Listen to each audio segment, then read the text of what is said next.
On a une personne ici qui a souhaité se détacher de toi. Cette personne a souhaité ne plus entretenir la relation avec toi. C'est quelqu'un qui a pensé que ce détachement était nécessaire pour son bien-être, pour son avancement personnel. Mais en même temps, on a une personne qui n'a pas coupé le fil, puisque cette personne, malgré le fait d'avoir voulu prendre ses distances, n'arrive pas à le faire totalement puisque c'est quelqu'un qui fait de la surveillance via tes réseaux.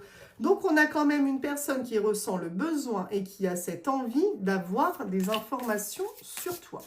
Donc on va aller voir un petit peu plus en détail par rapport à cette personne. Ok, tu vois, bon. En plus, c'est une personne qui est ancrée dans ce mouvement-là. Donc, ça veut dire que c'est vraiment une personne qui regarde tes réseaux de manière très régulière. Je pense que c'est journalier. Hein. On a vraiment quelque chose, une habitude. Voilà, cette personne a fini par avoir une habitude d'avoir ce besoin et cette envie d'aller voir ce qui se passe. Donc, c'est vraiment quelqu'un qui, pour moi, regarde tes réseaux tous les jours. Ok, tu vois, on a une personne ici qui, à mon sens, a des blessures, certaines blessures, parce que c'est une personne qui est en train d'être sur un chemin de guérison.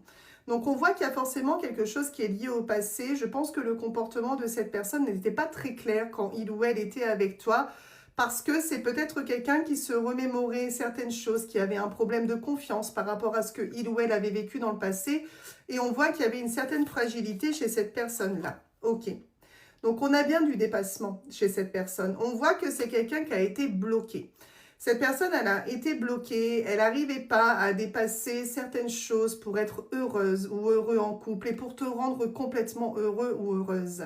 Donc, du coup, cette personne étant, je dirais, relativement fragile par rapport à ça, n'arrivait pas correctement à faire progresser votre relation et plutôt que d'être dans une certaine forme de mal-être ou alors de ne pas être complètement impliqué dans la relation, c'est quelqu'un qui a préféré tout simplement la fuir. Alors, on a un mouvement ici de nouvelles et de quelque chose de libérateur. Alors déjà, on peut dire que dans l'esprit de cette personne, il y a certaines choses qui se sont libérées. Effectivement, on a une guérison, on a du dépassement. Donc, on voit que c'est quelqu'un qui a souhaité progresser et faire un certain travail intérieur. On a vraiment ici le fait que cette personne, elle va sortir de sa cage.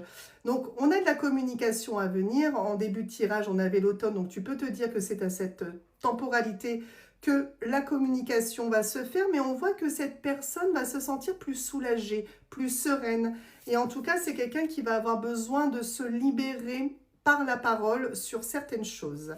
Tu vois, on a vraiment une personne qui va faire preuve d'audace. Autant on a eu quelqu'un qui a été très bloqué pendant un certain temps et qui n'osait pas revenir vers toi, autant cette personne va enfin le faire. On me dit ici qu'on a comme une métamorphose chez cette personne. Donc là, finalement, le temps nécessaire, le détachement nécessaire, oui, ça l'était réellement parce que ça a permis à cette personne de réfléchir autrement, de travailler sur lui ou sur elle et de savoir exactement comment se positionner par rapport à toi. Ok, tu vois, on me dit bien que par rapport à cette personne-là, c'est la fin de l'attente. Donc là, il y a vraiment un mouvement à venir de la part de cette personne qui n'est pas si lointain puisqu'il y a quelque chose qui arrive en termes de communication, de clarification au niveau de votre relation. Et on m'indique ici un engagement plus serein et plus franc de la part de cette personne.